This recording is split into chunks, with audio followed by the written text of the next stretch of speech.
our witnesses for your service and for your testimony today. We'll try not to beat you up too much. And I thank Ranking Member Sullivan, who will be arriving shortly, for his continued bipartisan cooperation. Today we will hear about the Defense Department and the service's commitment to our service members and their families, as well as how our military installations project power around the world. These priorities are vital to our readiness, but I do worry that the department's actions are not in line with its stated goals.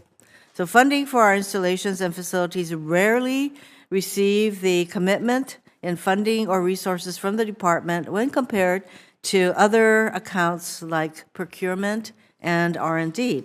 This disparity has only grown in recent years, further exacerbating our construction and maintenance backlogs. Facility funding backlogs are compounding every year, with communities in Hawaii and across the country paying the price. When our installations don't get the funding they need, we end up facing crises like the fuel spill at Red Hill and Haleakala, the power outages at Schofield Barracks, the wastewater spills into Pearl Harbor, and the list goes on for facilities around the country and indeed the world. Not only do these failures damage our forces' readiness, they undermine the trust and faith of the surrounding community. Our service members and our communities deserve better. Further, while we repeatedly hear the department talk about keeping up with the pacing threat of China in the Indo-Pacific, we have yet to see the department make the facility investments necessary to do so. Instead, this committee has had to significantly increase the number of military construction projects above what has come over in recent budget requests. In addition to failing to invest in new projects, we are also failing to maintain existing facilities. The deferred maintenance backlog for DoD facilities is significant and grows each year. While the department's stated goal is to meet 90% of the existing requirements, it has recently only budgeted up to 80%, requiring Congress to step in and raise questions about the department's commitment to addressing the backlog. The department must get serious with a facilities plan and maintenance plan backed by adequate resources to make it achievable. Elsewhere on our installations, the hazards of privatized housing remain persistent. The department must step up its oversight and vastly improve the quality of its government-owned enlisted barracks as well. Today, we will focus on the challenges that still remain and what DoD can do to address them. I want to especially thank Elizabeth Field with the GAO for her ongoing work on barracks improvements, and I look forward to her testimony on her findings. Finally, I look forward to hearing more about how the department is investing in operational energy to improve combat capability for our troops. And I would like to know how the department is planning for more resilient designs in our military construction projects. Under what specific timelines DoD will update its guidance, and what resources are needed to accomplish this. I look forward to hearing from our witnesses on these important issues and what more this committee and the department can do to strengthen our military installations in Hawaii and around the world. When Senator Sullivan arrives, he can put a statement into the record. So today we are joined by the Honorable Brendan Owens, who is the Assistant Secretary of Defense for Energy, Installations, and Environment. The Honorable Rachel Jacobson, Assistant Secretary of the Army for Energy, Installations, and Environment. The Honorable Meredith Berger, Assistant Secretary of the Navy for Energy, Installations, and Environment. The Honorable Ravi Chandra, Assistant Secretary of the Air Force for Energy Installations and Environment. So we have not only the DoD, but all of the services present today. Thank you. And then Elizabeth Field, Director, Defense Capabilities and Management, GAO. We will start with Secretary Owens. Thank you, Chairwoman Hirono, and Ranking Member Sullivan when you get here. Distinguished members of the subcommittee, on behalf of myself and my military department colleagues, Thank you for the opportunity to discuss the President's fiscal year 24 budget for the Department's energy, installations, and environment programs. I look forward to working with you in the coming months to continue aligning our policies and resources to support the National Defense Strategy. The 2022 NDS is clear. We are operating in an increasingly complex global threat environment characterized by significant geopolitical, technological, economic, and environmental challenge. The People's Republic of China remains the Department's pacing challenge, with its increasingly aggressive efforts to undermine U.S. alliances and security partnerships in the Indo-Pacific region. We also face threats from actors like Russia, North Korea, and Iran, as well as climate change and other transboundary challenges. Together, these threats not only pressure the joint forces' power projection and maneuver capabilities, but also put the safety and security of the homeland at risk. Countering these threats requires a resilient joint force and defense ecosystem that can operate in contested environments at home and abroad. As such, we are ensuring that our installations and infrastructure are resilient to a wide range of challenges by implementing policy updates, innovation in how we plan, design, and build, and deployment of technology to counter the diversifying threats we face. In the Indo-Pacific specifically, there are two key priorities that will be critical to the success of this effort: retaining vital mission capabilities in the state of Hawaii. Mr. Secretary, I'm sorry to interrupt. I should have mentioned that we are needing to observe some time constraint, and so I would appreciate it if all of you could do your remarks in 3 minutes instead of the usual 5. I'd appreciate that very much. Thank you. Please continue. My countdown clock is now 2 minutes, so when 3 minutes left, I'll be done, or work to do it. Thank you. So Indo-Pacific specifically, in Hawaii and Guam and the Commonwealth of the Northern Mariana Islands, so that they remain on track by extending the exemption of the H-2B visa temporary need requirement through 2029.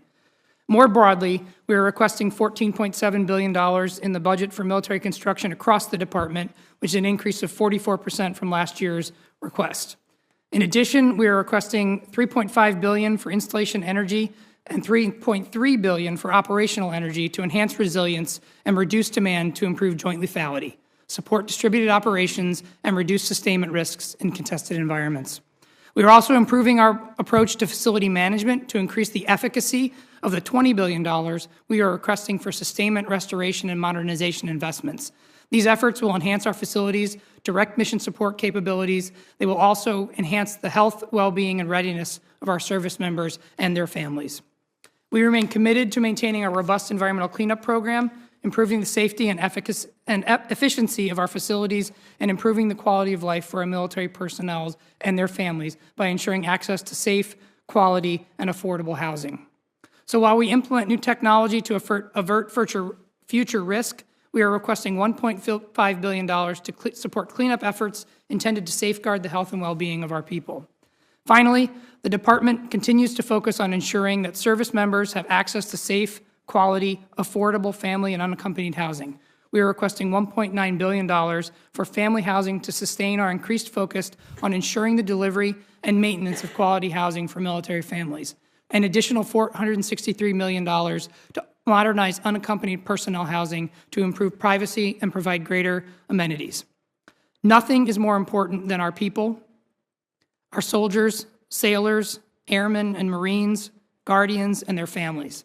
The investments we make to improve the built and natural environments where they live and work are our investments that pay off by improving their health and well-being. We appreciate Congress's and this subcommittee's continued support for these efforts, and we look forward to your questions. Thank you very much. Secretary Jacobson. Chairman Hirono and Ranking Member Sullivan as he arrives, and the distinguished members of the subcommittee, thank you for the opportunity to testify on Army readiness. I'm grateful to the committee for its continued support and for its commitment to Army soldiers, families, civilians, and soldiers for life.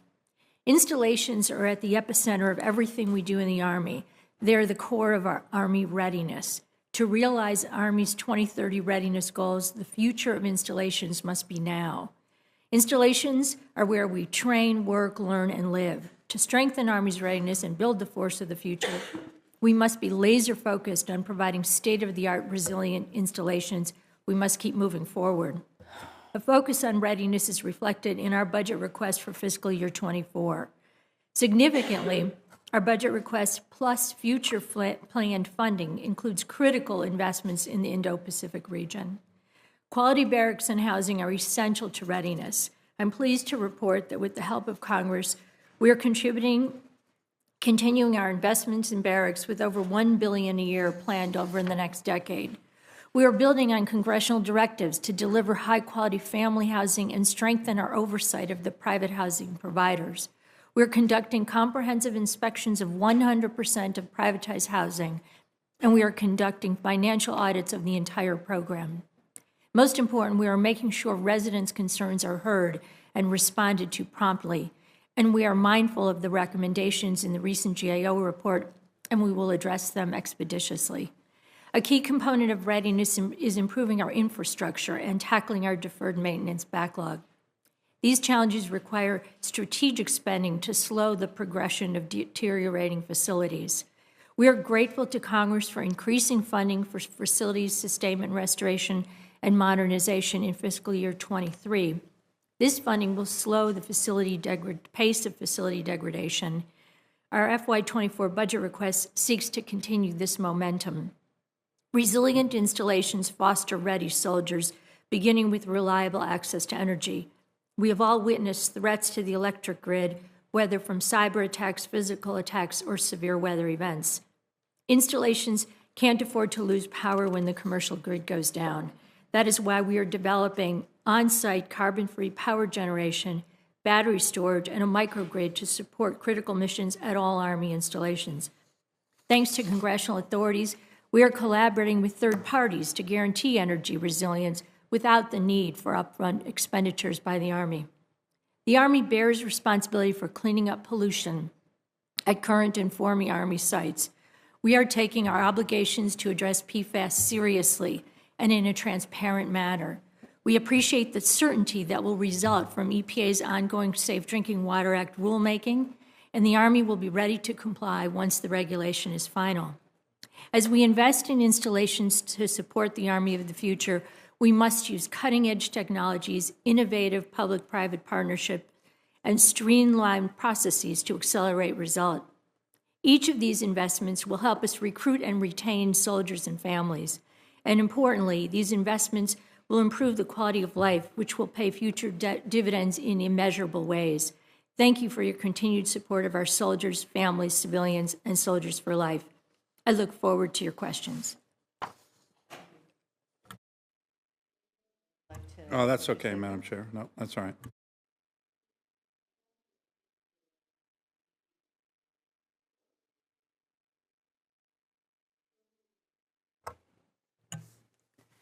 Chairman Hirono, Ranking Member Sullivan, and distinguished members, thank you for the opportunity today. And thank you for the inclusion of the Fallon Range Training Modernization in the NDAA in 2023. We remain committed to the important commitment that you've made there. I'll return to Fallon this weekend to celebrate Earth Day with our tribal partners as we approach our first milestone under the modernization. Thank you for your attention to Red Hill. We're ensuring drinking water continues to be safe, and once the Joint Task Force certifies that it has been defueled, the Navy is prepared to execute the permanent closure of that facility. I'll return to Hawaii next week to continue my focus on the health and safety of the people, environment, and communities in Oahu. In my portfolio, my work spans 3 cross-cutting areas: critical infrastructure, communities, and climate action. Critical infrastructure, as you noted, Madam Chairman, is the means to our ends. Worldwide, Navy and Marine Corps installations are power projection platforms from which naval forces train, deploy, and maintain our forward presence. They're also where our people recover, resupply, and rest. They're home to service members and their families. Historically, the department has accepted significant risk in the resourcing of naval installations. This year's budget represents a first step in fundamentally changing that approach. We're developing a 30-year infrastructure plan that will design and deliver the requirements and resources to support the mission set of our naval installations: warfighting, readiness, and quality of life. This budget request supports new platforms and weapon systems, modernizes aging utilities, demolishes obsolete facilities, and enhances the quality of life for sailors and Marines. Additionally, you'll see our commitment to the Shipyard Infrastructure Optimization Program, SIOP, and our focus in the Indo-Pacific region and the commitments that we have made there. To keep these commitments, the Department of Defense does need a stable workforce in Guam through long-term relief from the H-2B visa requirement through at least 2029. Next, communities, where our people come together. Your districts, our installations, and the environment, economy, and people that connect us. This budget request sustains our enhanced oversight of privatized housing and continues our proactive environmental stewardship of installations and ranges. It supports the Department of Defense's comprehensive approach to address PFAS and other emerging chemicals of concern. The Department of the Navy protects our communities and critical infrastructure with a third C, climate action. No matter what we call it, extreme weather, temperatures, a rising sea, and depleting water sources are threatening our installations and the infrastructure that supports our critical missions. This budget request makes Navy and Marine Corps installations, our power projection platforms, more resilient and survivable. And it makes our forward deployed forces have the operational advantage by untethering them from long and contested logistics tails. I'd like to thank this committee for your steadfast commitment to our sailors, Marines, civilians, and their families, and I look forward to continuing to work with you to make our Marine Corps and Navy the world's greatest maritime fighting force. Thank you. Thank you, Madam Secretary. Secretary Chaudhary, am I pronouncing your name correctly? Absolutely, Chairwoman. Thank you. Please proceed. Absolutely. Chairwoman Hirono, Ranking Member Sullivan, and distinguished members of the subcommittee, thank you for the opportunity to discuss the Department of the Air Force energy, installations, and environment programs. In just the opening weeks since coming on board at the department, I've seen countless examples of the dedication and devotion of our airmen and guardians, and I remain clear-eyed on their support and devotion and their families and the critical missions they execute. In the Department of the Air Force, our installations are the platforms from which we project combat power. Nearly every DAF mission starts and ends on an installation. DAF installations also serve as key nodes in a global network that ensures joint force mission success around the world. For nearly 80 years, we've operated our installations with unprecedented freedom of action. Yet, our nation faces complex security challenges, most notably the rise of great power competition with China and Russia. Today's reality is that our installations are no longer a sanctuary. We must ensure they're resilient and ready to deter aggression, and if that fails, be prepared to win decisively. In the face of these challenges, we prioritized our efforts to deter aggressive competitors and their intent on shaping the security environment. To accomplish this, the DAF remains focused on 7 operational imperatives, which includes ensuring resilient forward basing and bed down of critical weapon systems. In support of these imperatives, the DAF Military Construction Program continues to prioritize our nuclear triad and combatant command infrastructure, including one of the largest investments in the Indo-Pacific and Europe in 20 years. Furthermore, we remain ever committed to the quality of life of our service members and their families through investments in housing, dormitories, and child development centers. Nothing is more important than the health and safety of our service members and their families. As a former military member myself, no issue is more personal than this one. My lived experiences on our installations over the course of 2 decades of service anchors my passion and commitment in this arena. On this month of the military child, I'm committed to having our families' backs just as they have ours, with the largest investment in dormitories in over a decade, with more oversight on privatized housing, and elimination of our backlog on CDC projects, with 11 more designs in the works. But there's more work to be done. We also fund highly innovative operational installation energy initiatives which increase our readiness and provide more combat capability, as multiple energy sources that ruggedize our bases and reduce vulnerabilities. As a former Air Force pilot, I spent most of my career understanding one thing: energy is life. Learning to manage, conserve, and discharge energy in order to be decisive is critical to ensuring victory when needed. In this vein, I remain committed to accelerating our power projection capabilities and delivering operational energy at the point of effect for theater commanders. Like many of our airmen and guardians, I believe that operational and installational energy could prove to be the margin of victory in the Pacific if needed. In the DAF, We can no longer afford to move at the speed of government. Rather, our airmen and guardians are moving at the speed of imagination, with game-changing technologies that will shape this decade and beyond. In the midst of great power competition, we recognize that this is an endeavor in which we dare not come in second place. As such, we appreciate the continued partnership and leadership from Congress to ensure air and space forces are ready to deter aggression, and if called upon, fly, fight, and win decisively. Thank you, and I look forward to your questions. Chairwoman Hirono, Ranking Member Sullivan, Senators Shaheen and Kane, and other distinguished members and staff of the subcommittee. Thank you for the opportunity to testify today on GAO's work regarding DoD's management of its infrastructure and environmental challenges. I would like to briefly offer 3 points. First, the significant challenges that DoD faces in this area require urgent attention because they are, in many, if not most cases, on track to worsen in coming years. Chairwoman Hirono, you eloquently spoke about the deferred maintenance backlog of $137 billion, which is only compounding, so I won't belabor that point. GAO has made a number of recommendations to address DoD's infrastructure and environmental challenges, including for the department to improve data reliability, strengthen internal oversight, and report more transparent information to Congress and the public. Implementing these recommendations should make tackling these challenges easier, but by no means does that mean it will be easy. Which brings me to my second point. Improving DoD's financial management practices should be part of this conversation. DoD's deferred maintenance backlog equates to roughly 1/7 of its total budget. Department officials responsible for reducing the backlog will point to limited resources as one of the biggest problems they face. That is absolutely a fair point, and it is a challenge that is not easily addressed. But some relief could come through better management of resources. GAO has found that each year, DoD doesn't obligate and eventually returns to the U.S. Treasury billions of dollars in operation and maintenance funding, the same type of funding that can be used to fund facility sustainment. By improving its financial management practices, including by continuing to work toward achieving a clean opinion on the financial audit, DoD can better budget for and use its resources where they are needed.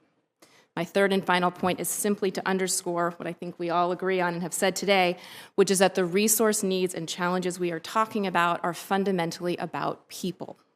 When we conducted our review of DoD's deferred maintenance backlog, we found that the facilities that are so often the first to lose out on funding are the ones most directly tied to quality of life.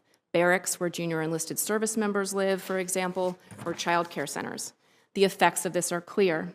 In discussion groups we have held at military installations around the country, service members have consistently told us that the condition of their housing, whether government-owned or privatized, impacts their perception of the military, and in some cases, their decision on whether to re-enlist. As one young soldier said to us, if we get the bare minimum in the barracks, the Army will get the bare minimum from us. The readiness implications of this problem are, I think, obvious. That concludes my statement, and I look forward to your questions. Thank you very much. I'll start the questioning. For all of our witnesses, the Department of Defense has a troubling pattern of not adequately funding modernization and required infrastructure as noted. The results of this continued negligence are broken water pipes, electric grid outages, hazardous spills, and damage to the environment. By the way, what happened at Red Hill impacted over 90,000 people. 90,000. That's a lot of people. Thousands of them had to be moved outside of military housing, Navy housing, and into hotels and other places. So over the last few years, Hawaii in particular has borne the brunt of the impact of this underinvestment, in my view. So for the panel, how do each of you plan to invest in the DoD's often forgotten infrastructure? And as noted by Ms. Field, that a lot of this, yes, you can point to scarce resources, but as she noted, that it's the use of the resources. You can better manage the resources you currently have. So for each of you, what can you do better with what you have that will address the deferred maintenance issues? We'll start with Mr. Owen, Secretary Owens. Thank you, Senator Hirono, and thank you for linking underinvestment in infrastructure to concrete examples of the risks that we take when we do that. We are in the beginning of a transition to a new way to address FSRM. We've requested funding to accelerate the implementation of an enterprise sustainment management system that is going to give us the ability to change the way that we manage facilities going forward. And what I mean by that is we have taken an approach that the way that we should sustain our facilities is by calculating the total number of dollars that's required based on a percentage of the plant replacement value. And while that might have served DoD in the past, I don't think that's a way ahead that's sustainable. We've got a backlog that is paralyzingly large, and we have we have a method of calculating funding that is not aligned with the way that buildings fail, because buildings don't fail linearly. They fail in sort of episodic functions over the course of time in a downward degradation. And if you allow that degradation to begin, you never get those buildings back up to what they were or what they should have been again, without a major recapitalization. And that's not a linear thing, it's a capital reinvestment strategy. So the sustainment management system that we are developing and will be implementing is something that I think that the Marines have done a very good job of understanding, that facilities optimization is not a total pounds of dollars game. It's much more about how we look at recapitalization over time, and then at a high level, making sure that we have the sustainment of facilities so that the degradation doesn't begin. Do the rest of you agree with the Secretary Owen's description of how the approach should be changed so that you are able to address this huge backlog, ever-growing backlog? Secretary Jacobson. Well, I'd like each of you to respond briefly as you can, if you are changing the way you're doing things. As Senator Hirono, the question is an excellent one. I agree with what Secretary Owens just said. What we have to do is improve our planning and improve our assessment of the need. So it's not just necessarily the age of a building, it's what are the facilities within that building, what's their condition, what is the use of that building right now, and are we making the best use of it? So we have to make sure we're planning and making sure that those plans reflect accurately our assessment of need. We have so many facilities and buildings within Army that it's a very hard thing to get a hold of, but we are trying that. We're improving our facilities investment planning, which then in turn helps us understand better how to rank our projects and our needs. But we also, sustainment is so important to prevent the degradation, and we're making the best use of those sustainment dollars. I am running out of time, excuse me. Sorry. So particularly for Secretary of Field, the DoD the Marine Corps, I should say, is only requesting funding for 54% of its FSRM program. And that's this year, and it was just 56% last year. And it seems like the department is playing a game of chicken, hoping that Congress will correct the issue. How can you justify such a shortfall in this funding? Now, that's as to Ms. Berger, and before we get to Secretary Chatterway, I would like to ask Ms. Field that as we are sitting here being told that they are going to change how they use the resources, I would ask the GAO to the word monitor comes to mind, to tell us if you actually see improvements to how they're managing their resources. So Ms. Berger, and then we'll go to Mr. Charteray. Chairwoman, to your point on the Marine Corps, I'll pick up where Secretary Owens made a quick reference to the Marine Corps approach, and it's different, and it does result in some lower sustainment percentages than you would be used to seeing. This is something called the readiness maximization tool. It's a deviation from the traditional percentage that you would see things funded towards, but what it does is it looks at the whole pile of the FSRM money that is there and puts a little money towards sustainment where it will actually sustain, allowing more money to go towards the restoration and modernization parts of that pile of funding, so that there's more good money going towards good, so towards the facilities that count more, as my colleagues were talking about. This is a tool that we are looking at, learning from it. It is a tool that informs the way the decisions are made, but it will help us as we think about the 30-year infrastructure plan that I mentioned in my opening, to make sure that we are aligning the best dollars in the best places, so we're putting those appropriated dollars where they count, and then aligning risk, mission assurance, all of the other considerations, so that we have a holistic approach that anticipates what we need in this look like we would fund another platform. So are you saying that while the percentage looks really low, that you are addressing the needs in a more, critical, or as you say, holistic way, and that should give you better results? And so that is the Navy. Air Force? Thank you, Chair Hirono. I could sum it up in 3 words: strategy, strategy, strategy. We have launched an installation investment plan, installation investment strategy, which launched in 2019, and we're getting ready to refresh that. And what that does is going to take a look at what our right size is going to be and what type of facilities need to go away to scale and start getting at this maintenance issue. One of the areas that I want to focus in on, I can give you an example of, is in our unaccompanied housing, and we've had a lot of discussion on that. But currently, we have launched a dormitory master plan to take a look at what our program schedule is going to be to do that. And what we found when we did that is that we need to invest a lot more. Not hard to discern, but right now we're targeting to correct that $1.7 billion in FSRM from FY22 to 26, and that's a 4-fold increase. So we've identified it, characterized it, and now we're putting in the right investments to get us to where we need to be. Thank you, Ms. Field. Just very briefly, since the services are making these kinds of changes, and I hope, as I said, that you will be able to assess whether or not they are better utilizing the resources that they have been provided. Senator Sullivan. Thank you, Madam Chair. Assistant Secretary Berger, I'm concerned about the priorities that the Navy has right now. With all due respect to the obsession on climate change, the Secretary had a disastrous hearing in front of the full committee yesterday. Disastrous.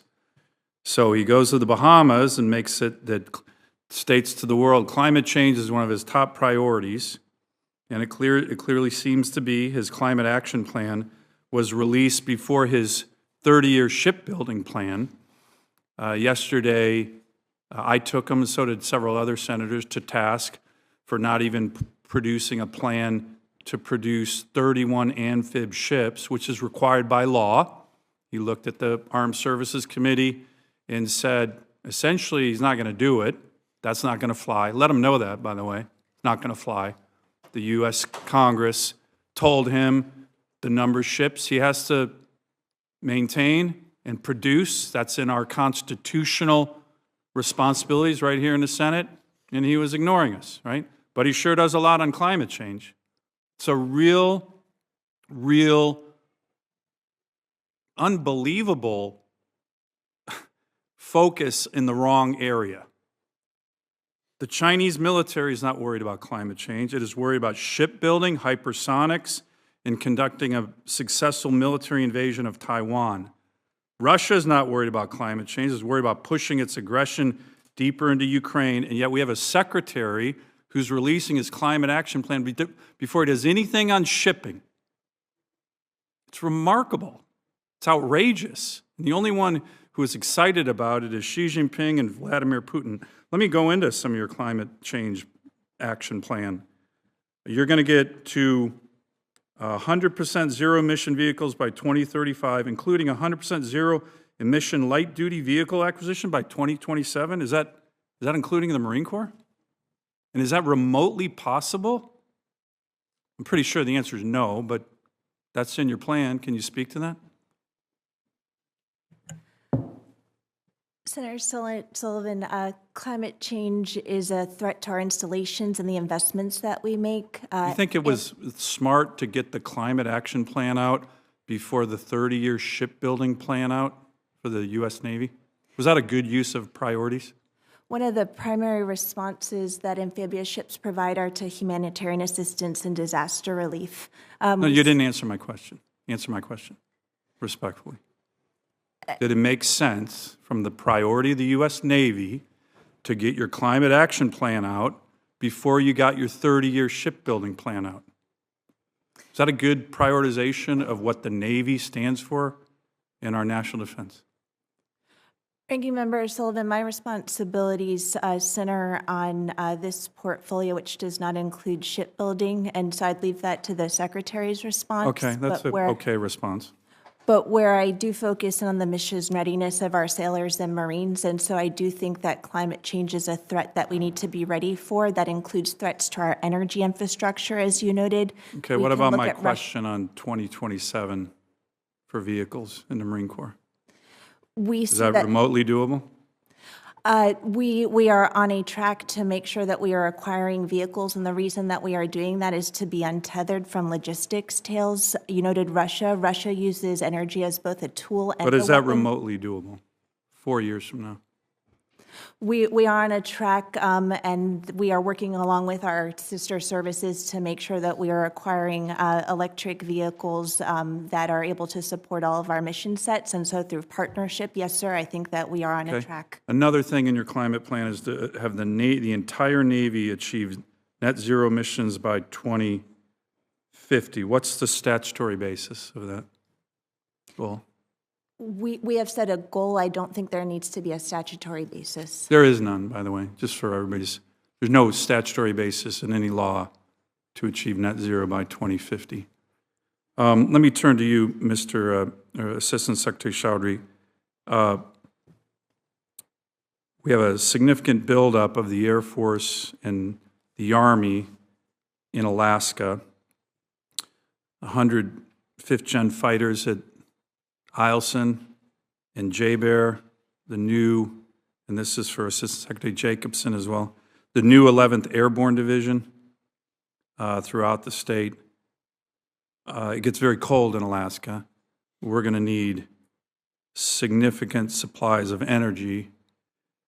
Can you commit to me and this committee to work with me on different opportunities for energy to power these bases, including natural gas, including our abundance of oil that can turn into jet fuel, which we need very significantly with regard to the energy needs in Alaska? Ranking Member Sullivan, I can commit to you to do that. I think we need to work together to come up with a diverse set of options to make sure we're meeting our operational needs in the Pacific. The strategic importance of J-Bear is, it goes without saying, it is that critical. So having a diverse capability of energy supplies is going to be critical. More broadly, I think redundancy is going to be key as well, because as we understand what the challenges are in this region, there are a number of logistic areas that we need to address. So absolutely, and I know we've committed to working on more innovative solutions than what you just described, including microgrids and opportunities at Eielson for nuclear and things like that of that sort. So yes, I commit to you. I raised that in an EPW committee hearing today with the Nuclear Regulatory Commission, all the commissioners, on what's happening at Eielson. I think it's exciting. Assistant Secretary Jacobson, do you have a view on that as well? Army's expanding in Alaska. 11th Airborne's doing great work, fantastic work, but we're going to need energy. It gets very cold. You know, Eielson gets 40, 50 below zero in the winter. Ranking Member Sullivan, it's nice to see you again. Nice to see you. Thank you for all of your support, and we're making significant investments in Alaska. Notably, to your point, we right now have a draft EIS to replace our coal-fired power plant at Wainwright with a gas plant, and I have expressed enormous interest in exploring nuclear energy in Alaska, and we're going to be watching very carefully what's happening at Eielson, because I believe it's a good option for us in Alaska and elsewhere. I want to look at small micronuclear reactors to power bases wherever it makes sense, particularly in remote locations where the energy challenges are as they are. I will be visiting Alaska in about 2 weeks. Oh, good. And I hope some of your staff, or maybe you will be there, and we can say Well, hello. we will coordinate. Good. Thank I'm you. glad you're coming up. Thank you. Thank you. you, Madam Chair. Senator Shaheen. Thank you all for being here. Ms. Fields, over the past several years, Congress has appropriated over $1 billion in funding for PFAS-related activities, including testing and remediation at more than 100 contaminated military sites across the country, including in New Hampshire at the former Pease Air Force Base, which is now National Guard Base. But from the perspective of oversight, do you think it would be helpful for the department to consolidate all of their PFAS-related funding requests into a single budget item to be submitted as part of the annual appropriations process? Based on the work that we have done at GAO, I think we always welcome any way for the department to provide more transparent information about the total cost associated with PFAS cleanup. We conducted a review just a few years ago of anticipated costs associated with PFAS in groundwater, soil, and drinking water at or near current and former installations. At the time, the estimated cost of cleanup was around $1 or $2 billion. It's since gone up to $6 billion. And so that it's quite possible that that could provide greater transparency. I think the key question that we are focused on is how the department is thinking about the EPA's proposed rule that would lower the threshold for PFAS from 70 parts per trillion down to 4 parts per trillion for PFOA and PFAS. In the past, DOD cleaned up even when there was just an advisory. I'm not sure now that the department is preparing to clean up or is currently taking action to clean up, even though now there is a proposed rule. Well, as you point out, the longer we delay, the more expensive this becomes. So, Secretary Owens, I actually have a question related to PFAS for you and probably for Secretary Chaudhry, because it has to do with the former Pease Air Force Base, which is now the National Guard site in New Hampshire. And I should say at the outset that the Air Force has been very helpful over the years since we first discovered PFAS in 2013 at working with the community on the cleanup. However, we now have an issue that's come up, and I'm extremely concerned, Secretary Owens, with the department's interpretation of Section 345A of the 2022 NDAA. It's a provision that was designed to increase transparency for PFAS testing with affected communities. Instead, the department has interpreted that provision as one that requires that they curtail data sharing.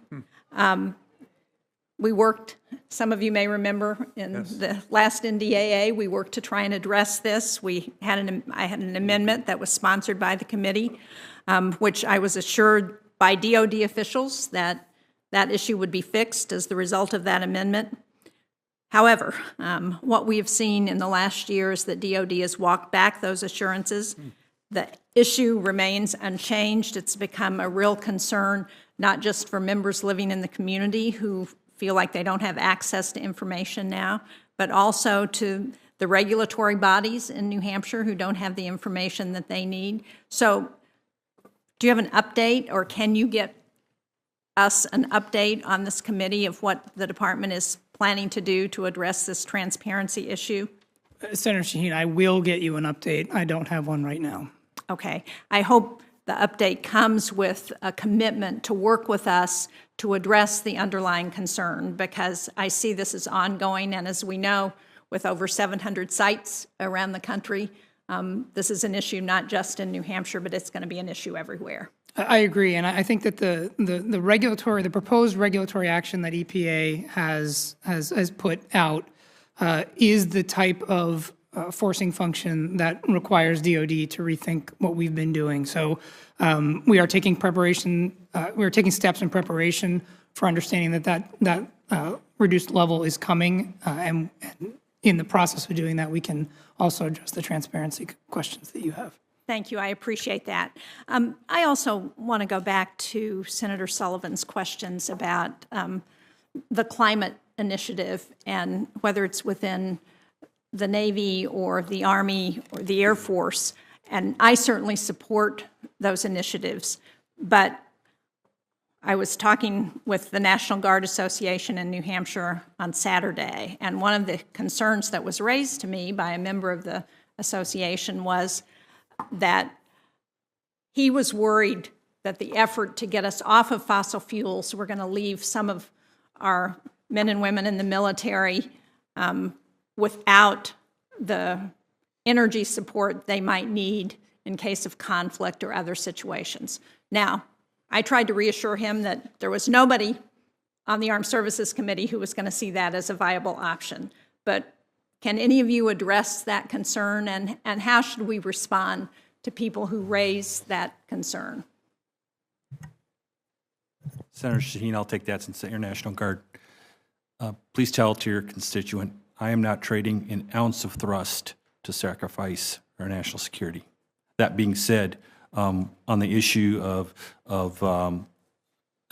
what we need to do to make sure we're more resilient when we're making sure that we're taking care of our operational capabilities, demand reduction is going to be important going forward. We've got logistical challenges that are in the Pacific that we've got to address. And to me, I view this in the same light as I do any operational situation. As a former pilot, before you go fly, what's the first thing you do? You check the weather and make sure that you can adapt to any environment that you're in. So we've got to learn to adapt to this new environment, and please share and hopefully give some comfort to your constituent to let them know that we're going to stay focused on and be clear-eyed on our national security responsibilities.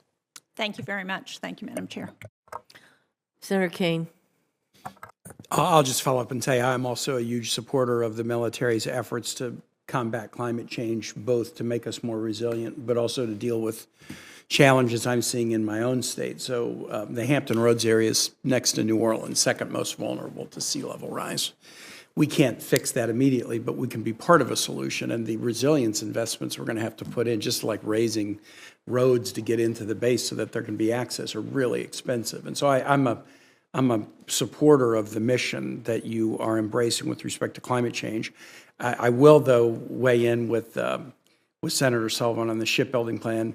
And I have an assessment of what's going on, but I'm not happy with it. Or the amphibs. Yeah, and I'll use the amphibs as an example. We had a Sea Power hearing here on the 28th of March. It was noticed well in advance. We were told we'd get the shipbuilding plan before we hailed all the brass up here to ask them questions about it. We didn't have the plan, so we couldn't ask them questions about it, which was kind of a waste. We told them it would come in a day or two. And it didn't. And we got it 24 hours before the hearing with the Commandant, CNO, and SECNAV, which means most of us didn't really have a chance to look at it. And I can tell you why it was late. It was late because those parties who were going to deliver it to us didn't like what was in it. It's the president's budget, not the SECNAV's budget. And at the end of the day, the shipbuilding plan, I don't think, is really a reflection of what either the secretary or the commandant or the CNO want, because they've testified to us unequivocally. 31 amphibs is the number. And we've said 31 amphibs is the number. But Commandant Berger yesterday, he said, in this budget and this shipbuilding plan, there's no way to get to 31. He mentioned something else to me, which he didn't mention in the hearing. He said, you know, the only reason that we would be within sight of 31 has been Congress, because successive administrations have not asked for amphibs, and then Congress has added them in. And he was like, thank God for Congress, because we'd be at like 10 or 12 right now if it hadn't been for Congress doing this. So I think that the delay in getting us the shipbuilding plan, the inadequacy of the budget, is at a number of levels above even the high-ranking officials that we had us there yesterday. This is either at the SecDef level or in the White House in OMB. And Congress is going to do in the NDAA what we always do, which is if they're not asking for what we really believe is needed, then we do have the opportunity to fix it. But we were disappointed in that.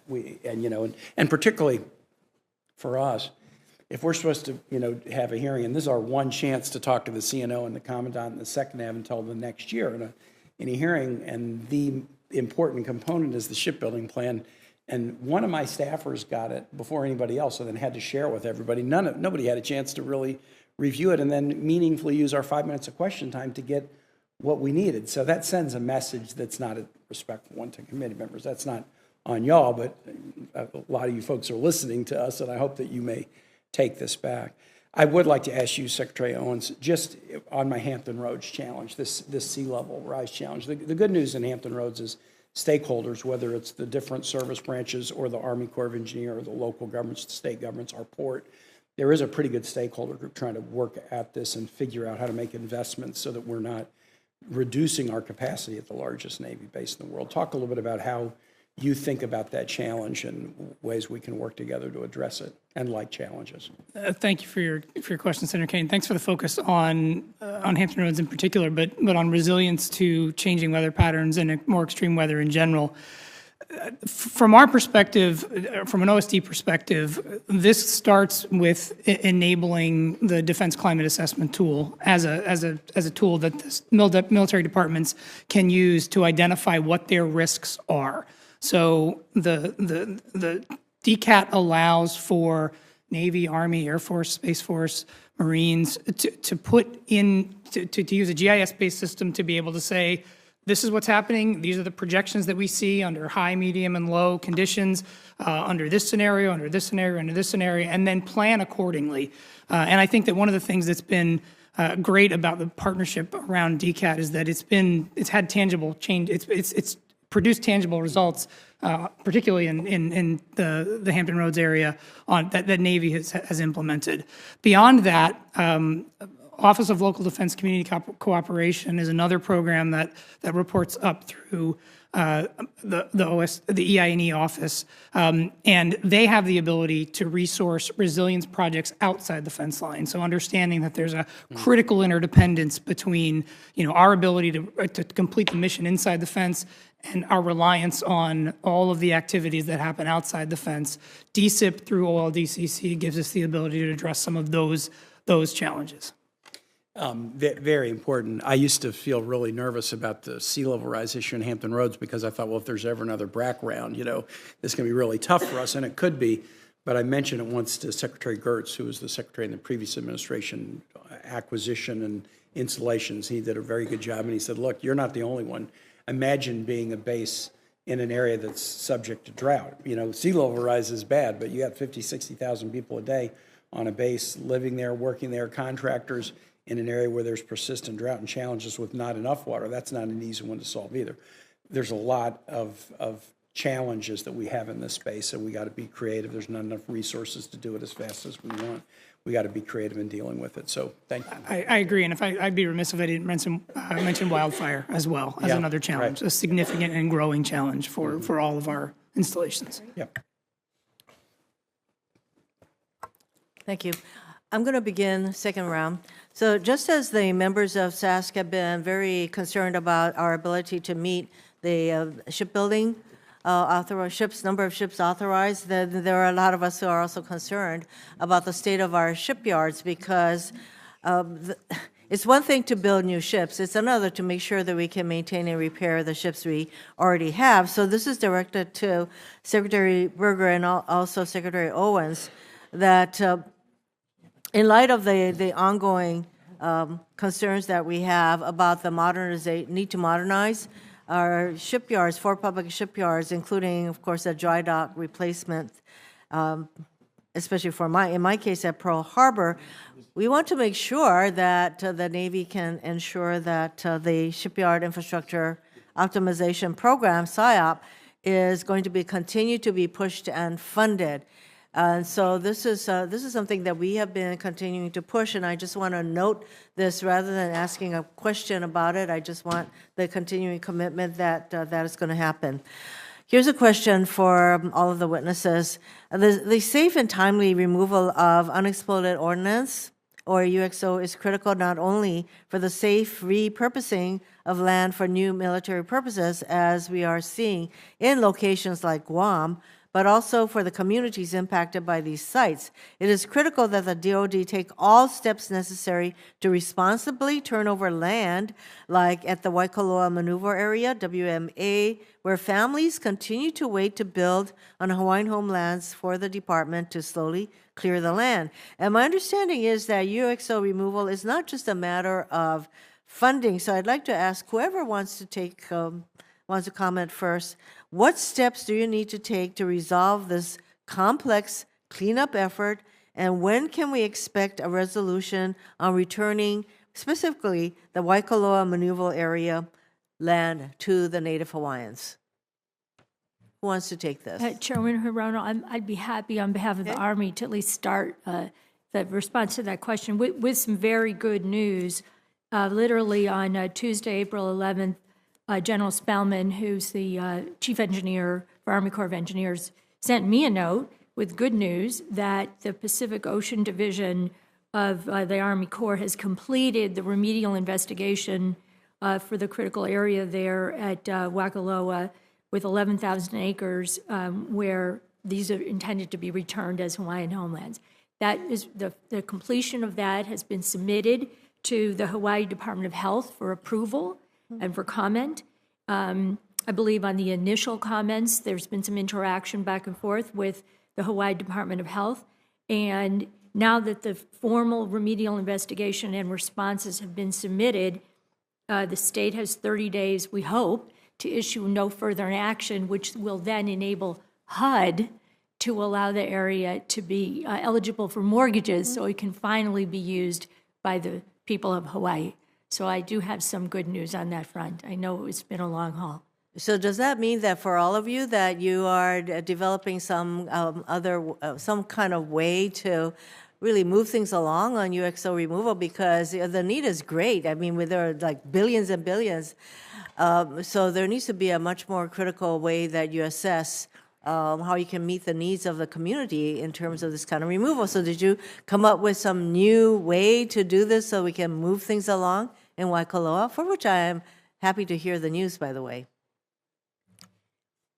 One thing that's important for us as we engage in the XO removal, particularly in Hawaii, is that we want to make sure we're engaging the local communities so that we're prioritizing the areas that are of most cultural value and otherwise.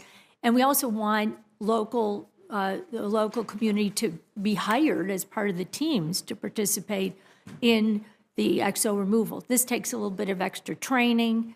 Obviously, it's highly skilled training in this regard. We're also have some new technology, some new equipment. We'll possibly be using drones and other new equipment where we can identify where that XO is and then more quickly resolve it. But this is one of our top priorities as we look broadly at all of the potential suite of projects that we can accomplish in Hawaii generally, in furtherance, hopefully, of our land retention leases that are expiring in 2029. XO removal is one of the critical top priorities, and the Army Corps of Engineers is very focused on it. Madam Chair, may I? Do any of you want to add? Yes. If I may offer, we released a report just recently looking at environmental cleanup at formerly used defense sites. To give you a sense, there are about a quarter of the costs associated with environmental cleanup at FUDs are related to environmental contaminants like PFAS, but about 3/4 are related to munitions, to include unexploded ordnance. And what we found is that DoD has cleaned up only about 45% of FUD sites contaminated with military munitions, compared to 85% of the FUD sites with hazardous substances and contaminants. And so we have a recommendation to the department to set a target for FUD sites with military munitions to try to get that momentum that you're talking about. Thank you. I will be very interested in the progress made in this regard. Any of the rest of you want to add to this?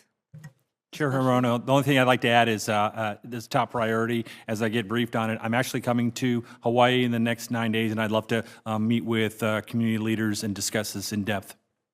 Thank you. Assistant Sullivan, would you Secretary Chowdhury, I want to follow up on Senator Shaheen's point and then make another point. What was the phrase again you used? Not 1 ounce of thrust, or what? And unpack that a little bit for me, because I think I agreed wholeheartedly with you, but I don't exactly understand what you were saying. What did you say again? Senator Sullivan, we've got priorities that we need to meet, national security priorities. When it comes to operational energy, Our goal is to reduce demand, to increase agility, to be more agile in the theater. If we can build that agility through drag reduction, through innovations in advanced coatings of engine design, through really leading-edge innovations like blended wing body that increase our range, we meet the pacing threat. That's my goal. That's my number one priority. Now, if we get benefits from it as the largest largest user of fossil fuels, that's fantastic. That's great for the climate. We want to support that. But I'm clear-eyed on what my priorities are. And to me, if I'm given the choice between clearing the trees as an aircraft is taking off and the climate, I'm going to take clearing the trees because I know what the crews are going through every single day. So I'm going to support them in that endeavor and make sure that as we go through, there's a lot of puts and takes in this, but we've got to make sure that we've got those priorities set appropriately. Demand reduction is going to be very, very helpful to us with logistics challenges, and we're trying to stretch every mission capability we can in order to improve that. Okay, I appreciate that. Assistant Secretary Berger, related to that, I just want you guys to be clear, right? Where you're talking about these very aggressive zero-emission light duty, that means electric vehicles for Marines. Are you familiar with the Chosin Reservoir battle in the Korean War?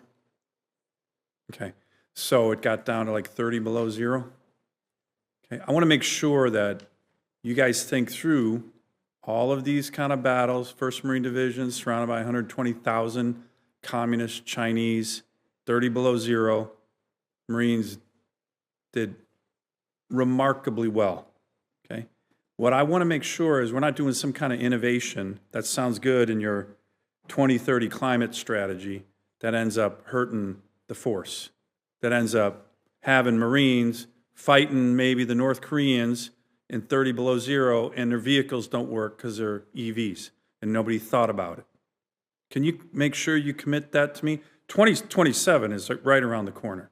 And I got really nervous when you get some of the climate zealots who care more about climate action, like the Secretary of the Navy, than war fighting and keeping Marines and sailors and airmen safe, lethal, and ready to win wars. That's what you guys are all about, winning wars. Not net zero 2050 emissions. Has nothing to do with winning wars. So can you make that commitment to me? Senator Sullivan, absolutely, mission comes first, and I'll share Mission, not emissions, right? Mission?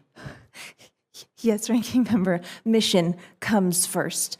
But I'll share with you just a quick story because the Marines are actually leading in this in quite an impressive way because, as you noted, it's critically important to make sure that they are always going to win. I went out to General Motors with the Commandant just at the end of last year, and this is the conversation that we had with clarity, with focus.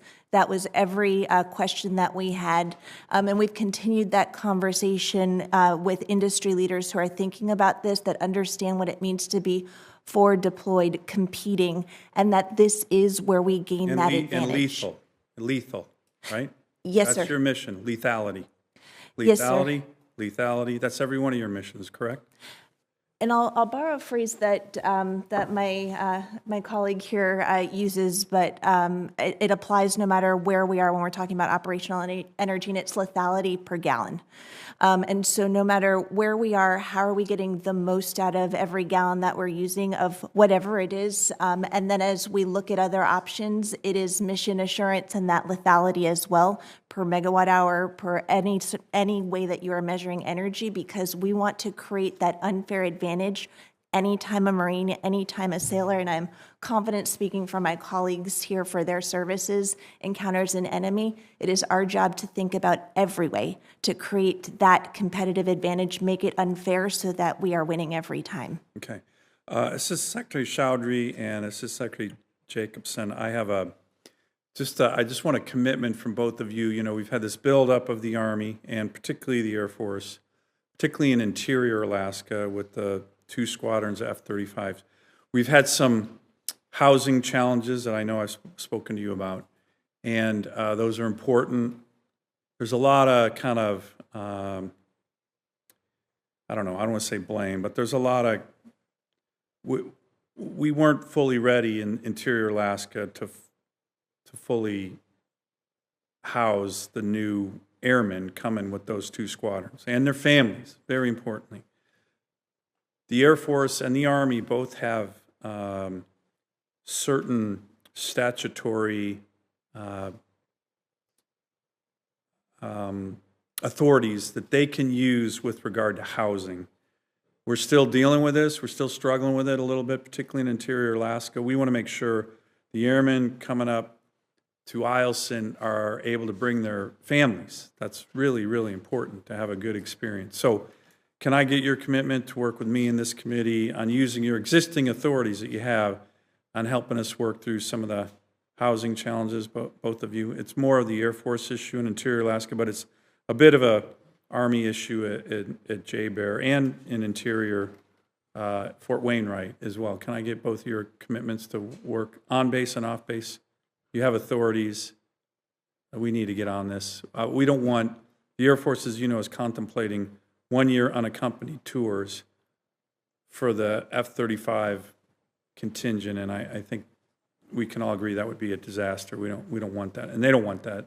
It's just the challenge of the housing. Can I get your commitment on that? Senator Sullivan, I've been to Eielson a long time ago as a cadet. I know what it's like there. It is in interior Alaska, one of the most beautiful places on earth, but it's a great place to have a family. And you have my commitment to make sure that we work through this together to come up with the right solution. And if to me, I err towards accompanied because it's something that I've lived through. Being accompanied with your family is it impacts the mission every single day. And executing that mission is dependent, and a lot of times great that you can come home and spend time with your family rather than being far away, which can wear on the mission. So you have my commitment to work through that and use our existing authorities. Great. Assistant Secretary Jacobs? Yeah, Senator Sullivan, as I say, I'll be there in the next couple of weeks, and I will make sure I get a full assessment of the housing needs.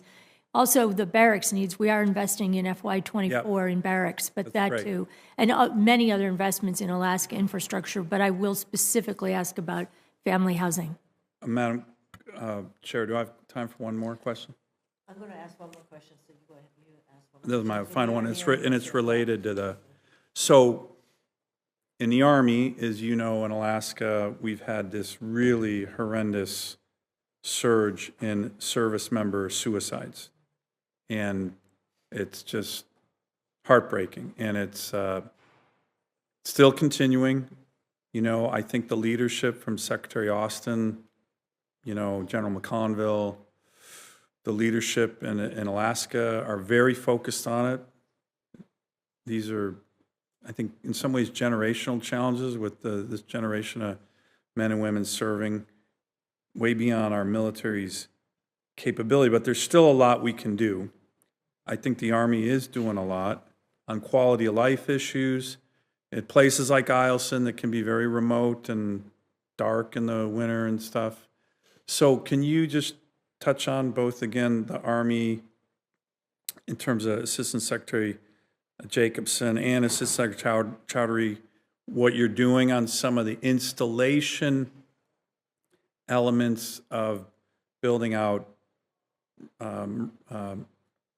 morale welfare centers, child care centers, and are you coordinating all with mental health providers on what those kind of facilities can do to address what's actually a real severe crisis in the Army in Alaska right now with regard to suicide?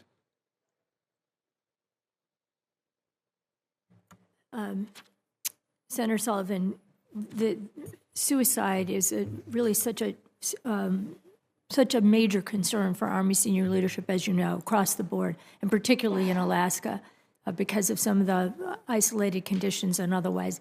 And we recognize fully the connection between quality of life and morale. Yeah. And we are very focused on that particular issue in, as you say, these quality of life facilities, fitness centers, recreation centers, child development centers, to make sure that they accommodate not just the physical need, but the emotional, spiritual, and mental needs of soldiers and families. Good, thank you. Assistant Secretary Chowdhury, do you have anything to add to that? Senator Sullivan, all I can say is this is personal to me. I've lost wingmen over this issue. Yeah. And so I take it very, very seriously. In fact, there's one of my classmates from the academy who works in the petroleum industry north of Alaskan. And so he tells me a little bit about what it's like up there. So making sure we have those facilities taken care of. If I could, I'd like to make sure I stay focused on this issue by taking this back and working with my Manpower and Reserve Affairs counterpart to make sure we address Alaskan specifically. Because having visited there a long time ago as a cadet, I know exactly what you're talking about, and I want to address it. Great, thank you very much. Thank you, Madam Chair. Thank you for raising the issue of suicides. I just have one question that I'd like to ask Secretary Owens. The military installations face increasing threats from extreme weather and climate change, and Hurricane Michael in 2018 devastated Tyndall Air Force Base, costing billions to rebuild and continues to impact the readiness of our forces there. In 2019, the GAO found that the DoD was not taking extreme weather projections into account when designing resilient construction projects. Last month's DoD's Inspector General found that DoD does not require resilience consideration in its construction design criteria. And recently, this committee received notification that the scope of Army barracks in Alaska needed revision because it did not take into account unique considerations for a facility being located in Arctic conditions. How do you like that? Well, I go Don't back like to it. the focus of the Navy, right? Yeah. The Navy should be focused on shipbuilding, war fighting. I think it's outrageous. Also- The Secretary of the Navy came to the hearing yesterday totally unpared. Gets his How climate- about gets his livable climate- gets his- conditions? Gets his climate action plan out before anything else. It was pathetic, and it's not what the Navy needs. So Well- that's my point, Madam Chair. You Okay. can That's, raise all your yeah. points you want. Yes, and I will. Well, I think it's taken in totality, because it's not either or. And so the conditions in which our service members live and they operate are very important. And I tell you, with all of the huge climate change issues facing us, you would think that our military in designing installations would not put installations where there's going to be a tsunami, et cetera. So, you know, this is something that I would ask all of you to include in your design. Is that what's happening, Secretary Owens? Chairman Hirono, yeah. So I mentioned the Defense Climate Assessment Tool earlier, and that is a primary source of data that will allow for the type of resilience planning that you're talking about. But we are developing policy that addresses integrated installation resilience, and we'll be getting that out.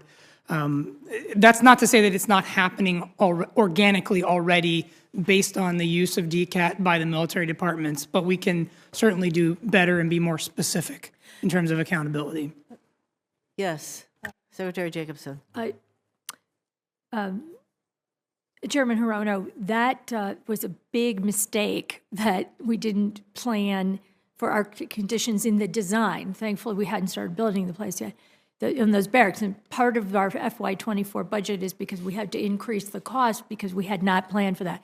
Big mistake, terrible, horrible mistake. And on my watch, it won't happen again.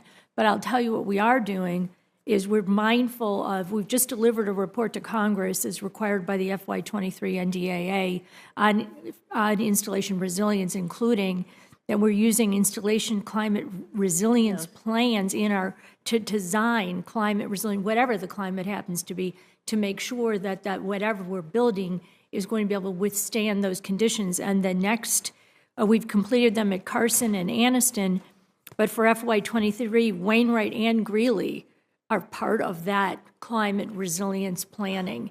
And we're going to do that everywhere, and among many other planning tools that we're going to insist go into all construction design. And is there that kind of attention and emphasis in the Army, the Army, the Navy, the Air Force? Are you going to design for resilience? Yes, Senator Hirono, we have two examples that were NDAA mandated. So both San Diego and Parris Island, we identified as bases that we were concerned about resilience on and have incorporated planning there. Specifically, as Senator Kane raised earlier, flooding is a problem in Virginia. So as we focus on our building up our public shipyard there and doing that recapitalization, we're actually building to a 300-year floodplain level, vice a 100-year floodplain level. And then I'll note that as we go towards the uniform facility criteria, that set that into the standards. As the Chief Sustainability Officer for the Department of the Navy, I've issued several memos that help to bridge that and make sure that we are including and contemplating these pieces so that not only are we using materials and planning that is sustainable, but also that when we put that dollar down, it counts for what we're making it for. Secretary Chatterjee? Chairman Hirono, two examples that come to mind are areas where we've incorporated UFC. One is Tyndall, of course, you just mentioned, and also if you look at Offutt, where we made sure that the runway was built above where it needed to be. But more importantly, as I mentioned earlier, strategy in our installation investment strategy. We're going to codify that and make sure that we have the right injects so that when we do this across the board, it's institutionalized. Thank you. Thank you, Ranking Member. This hearing is adjourned. Thank you, each of you, for being here.